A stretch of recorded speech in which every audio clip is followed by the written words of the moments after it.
শাপলা চত্বরের ঘটনাটা আসলে এইটা দেখি যে পরিস্থিতি অনুযায়ী আমরা অনেকে অনেক ধরনের কথাবার্তাগুলো বলি। প্রথম কথা এটা মনে রাখা দরকার, আমরা নিশ্চয়ই কোনো হত্যাকাণ্ডের পক্ষে থাকবো না যদি কোথাও কোনো হত্যাকাণ্ড হয়ে থাকে, কিন্তু এটা মনে রাখা দরকার এইটা এখনকার প্রজন্ম অনেকে কিন্তু এটা জানে না যে ওই সময় কী ভয়াবহ ঘটনা ঘটতে চেয়েছিল বাংলাদেশে।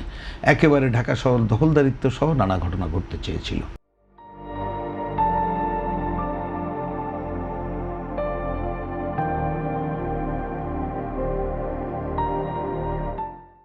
সেটা হয়তো রাজনৈতিক ব্যাপার, কিন্তু যে হত্যাকাণ্ডের কথা বলা হয় এইখানে যদি প্রকৃত কোনো হত্যাকাণ্ড হয়ে থাকে এবং এর সাথে যদি প্রকৃত জড়িত হয়ে থাকে নিশ্চয়ই সেটাকে বিবেচনায় নেওয়া উচিত, সেটা নিয়ে আমাদের দিক থেকে কোনো বক্তব্য নাই। কিন্তু যে কথাটা আপনি এখানে বললেন যে বিবিসির তৎকালীন প্রধান তিনি যেটা বলেছে, আমরাও কিন্তু পরবর্তীতে নানা সময় দেখছিলাম এই হাজার হাজার শত শত এই যে কথা বলা হয় এই তথ্য কিন্তু পাওয়া যায়নি।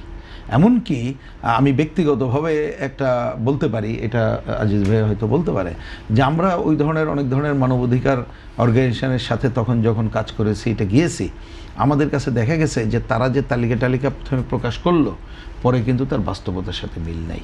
এমনকি বলি এই উগ্রপন্থা শক্তি, আপনার নিশ্চয়ই মনে আছে যে ওই পল্টনে কমিউনিস্ট পার্টি অফিস, তারা কিন্তু অ্যারো চিহ্ন দিয়ে ওইখানে ধ্বংসযজ্ঞ চালিয়েছিল, আশপাশে ধ্বংসযজ্ঞ চালিয়েছিল, বাইতুল মোকাররম সব বিভিন্ন জায়গায় ধ্বংসযজ্ঞ চালিয়েছিল। তো এখন এই জায়গাগুলো তো হচ্ছে টোটালিটিতে দেখতে হবে, এইখানে পিসমিল যদি দেখেন তাহলে এটা যথাযথ হবে বলে আমি মনে করি না। সুতরাং তৎকালীন রাজনৈতিক অবস্থা, তার প্রেক্ষাপট, এই জায়গাগুলো দেখতে হবে। কিন্তু হ্যাঁ, নিঃসন্দেহে যে কোনো হত্যাকাণ্ড কোনো কারণেই আমরা এটা তো আমরা এখনো পর্যন্ত সরকার এটা খুঁজে বের করে নাই, কিন্তু আমরা যতটুকু ওই সময়ের ফুটেজ দেখেছি, যারা হচ্ছে ওই উগ্রপন্থার কথা হলো স্বাধীনতা বিরোধী শক্তি যারা তখন ওই অঞ্চল জুড়ে তারা অবস্থান নিয়েছিল এবং গান পাউডার দিয়ে যেটা পুড়িয়ে দিয়েছিল তারা এখানে বিভিন্ন জায়গায় করেছে, কিন্তু সুনির্দিষ্ট করে নামটাম এইগুলো তো আর আমরা দেখি নাই। কিন্তু সরকার এখন এটা খুঁজে বের করে নাই, আগের সরকারও করে নাই, মাঝের সরকারও করে নাই, এখনও করে নাই। আমরা বলছি টোটালিটিতে এই ঘটনাটা খুঁজে বের করা দরকার। শুধু খালি একটা শব্দ চয়নের মধ্য দিয়েই করলাম বা একটা কী বলে পরিস্থিতি উল্টে গেছে বলে আমি খালি বিরোধিতার জন্যই করলাম, সেইটা যথাযথ হবে না। যা প্রকৃত ঘটনা, যা বাস্তবতা, সেইটার মধ্য দিয়েই কিন্তু করতে হবে।